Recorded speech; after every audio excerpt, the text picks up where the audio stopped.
Get ready to lead with heart, authenticity, and a dash of daring. Hey there, leaders and changemakers. Welcome to the Heart of Leadership podcast, where we dive deep into the soul of leadership.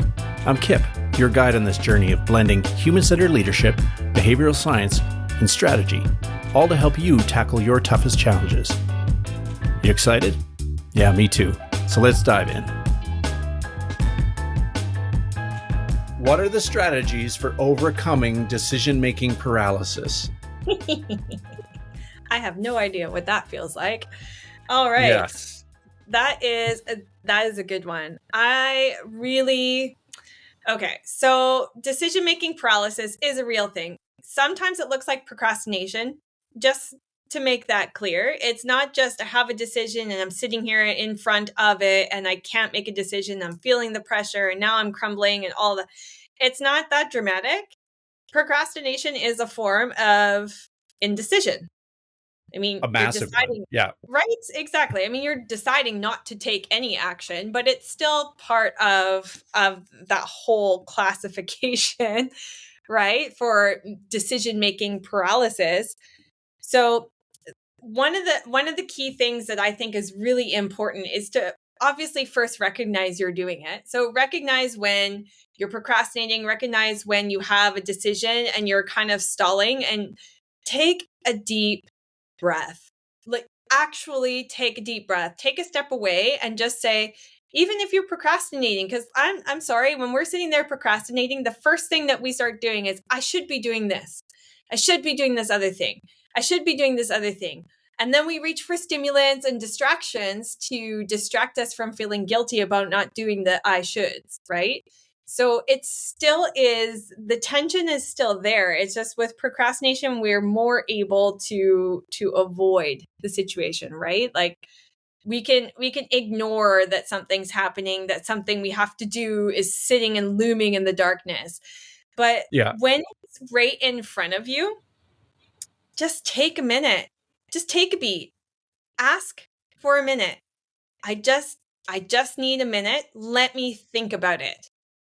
Because if you start making decisions, right? Like if you start making decisions, and we've talked about this a lot, if you start making decisions from that heightened emotional state, even if it's excitement, we don't always make the best decisions when we're in a heightened emotional state, whether it's the negative feeling ones or even, like excitement. Sometimes we get caught up in the moment and we do stupid stuff and make bad decisions or make a decision that makes things more difficult for us, right? So take a beat, just take a minute and just say, can I just have a minute to think about that? I think that alone is so powerful, because then you can take a step away, take a deep breath, and then you can assess what the next step. You might need to ask for somebody's advice or support, or you and I do this often where we just like, I just need to like talk this out to a human, right? Yeah. And most often, like in that situation, when you're in that, like, so exactly right, I agree with you. It's take a beat. And then I think that assessing, and sometimes people get caught up in the assessing of like, oh, I need to learn more, I need to assess more, I need to think, and then they kind of procrastinate themselves into that. But it's like, okay, no. Why are you holding back? Like, why are you not making the decision? Why are you procrastinating? What is the emotion there that is causing you not to do that? What is the emotion and brain function thought? What's the thought and the emotion connected that are making you do that? And most often, almost all the time, it's fear-based. Exactly. Right? We're afraid of making the wrong decision. And that's usually the biggest one, right? Or we're afraid we're not educated enough to make the decision, or we're afraid the decision is going to cause bigger problems down the road. We're afraid of this, we're afraid of this, we're afraid of this. Almost all the time it comes into that, right? And that afraid, that lack of control, that moment, and that's where, we don't want to get it wrong for all of these different types of reasons, right? And I think that those first two steps are the big one. Take a breath. Absolutely. And then figure out, why you're not going ahead. What are you afraid of? What's blocking you? What's causing the delay? What's the problem? What's the real problem? Right? Well, and I teach, I don't know if you know the term. It's called progressive muscle technique.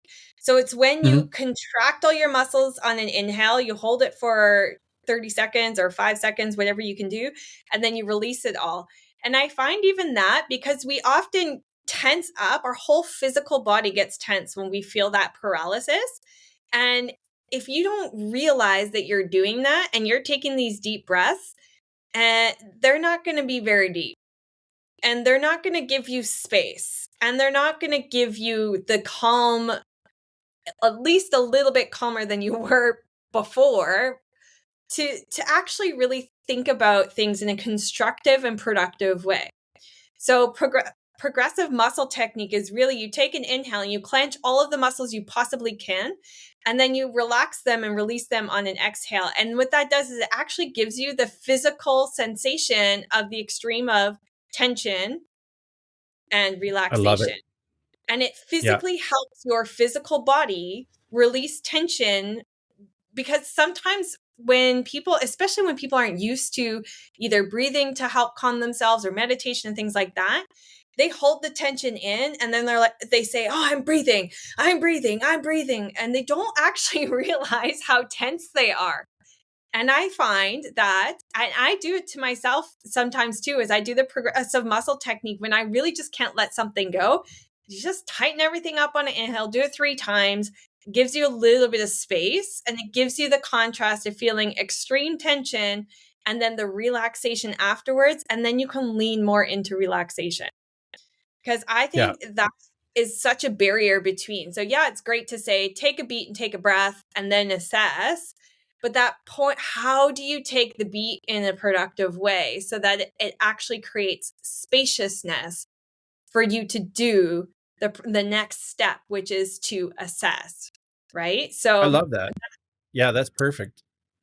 it's so helpful. It's such a simple thing. And the nice thing about it, you can do it in the privacy of anywhere, and nobody needs to know you're doing it unless you're scrunching up your face, I guess, which is part of the Yeah. technique. But probably could get away with not doing it that. But I mean, like, that's when we Well, it realize, creates a physical state change, right? And that we yeah, talk about that all the time with our clients is like, you've yeah, got to change your state, your mental state. And the quickest way to change, we're getting off a tangent, but like, or a topic, a quickest way to change your mental state is to change your physical state. You just have to definitely. do that. That's the quickest and most effective way to do that. So I love this. That's a great exercise for doing that.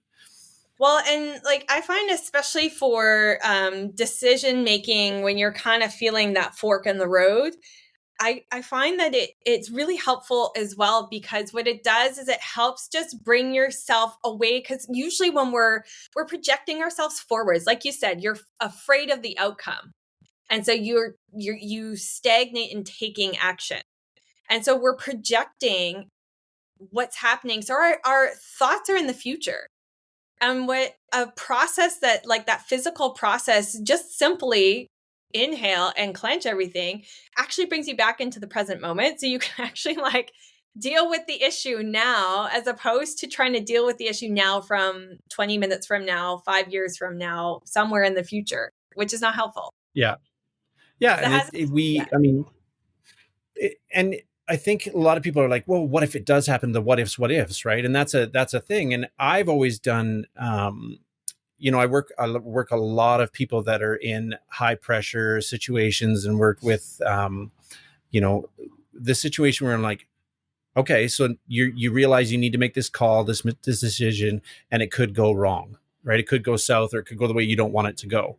So, again, journaling, writing out those emotions, those feelings behind it. But it's like, solve as many of the problems as you can at the moment right now. It's like, yeah, if you fail, how are you going to get back up and sort it out again? You're yeah, always going to make a wrong decision somewhere, and you're always going to have to come back and figure it out, right? Being okay, and that's a whole topic on itself. Being okay with failure is, yeah. it's a whole thing, but I won't Next, go there. But it's like, yeah, it's like, okay, the mistake could go left, could right. Are we prepared if that happens? Right? If it does this or that, are we as prepared as we can be? Yep, we are. Great. Let's make the call. Right? yeah, No, we're not prepared. Okay, can we get more prepared if it goes south before we make the call? Like, is that a factor in deciding this? Like, oh my gosh, we make that, like, and by prepared, I mean like technically and emotionally. Are we going to be okay if we, this doesn't go well? Right. Yeah. And it's assessing all that. And sometimes you have to do that within a very short amount of time, but that's Hmm. okay. Right. And going back to what you said originally, if you can ask for a moment to think about stuff, people will almost always grant it. Right. Exactly. And they will almost always respect you more for the fact that you took some time to think about it. Right. Not every decision needs to be made instantly. Yeah. Right. So, Well, and to be fair, a lot of times, even when people are putting pressure on, we need to know this answer now. What's another minute, 2 minutes, 5 minutes? A beat yeah. can literally be 5 minutes. Just give me 5 minutes.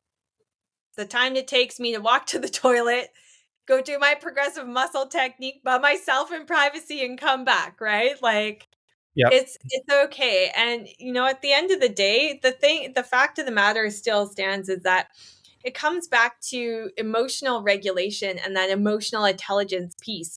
Regulating self is a highly effective leadership skills tactic to actually adopt. If you can regulate yourself, which means you ask for what you need, you take what time you need, like you do use the tools that you need to help put yourself in a stable mindset, emotional set, physical set.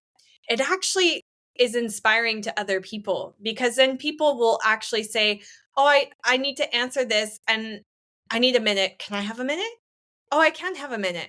Okay, good. Because they start to see, and then again, it's that relationship building and that communication that happens, that if you come down to the end of it, if somebody in your team feels pressured to make a decision in the moment, they're more likely to make a mistake because they feel the pressure. They're not thinking clearly. They make a decision. And even if it's the quote unquote right decision, they might not properly execute it because now they have the pressure to not screw it up.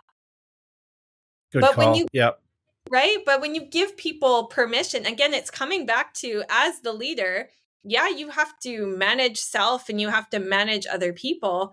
But you also have to realize that the way that you're presenting yourself and the way you're showing up also needs to be a model for your team and how they're able to, capable, allowed to, however you want to put it. You're giving people permission to be vulnerable, and asking for a minute for a lot of people is very vulnerable position to be in, Yeah.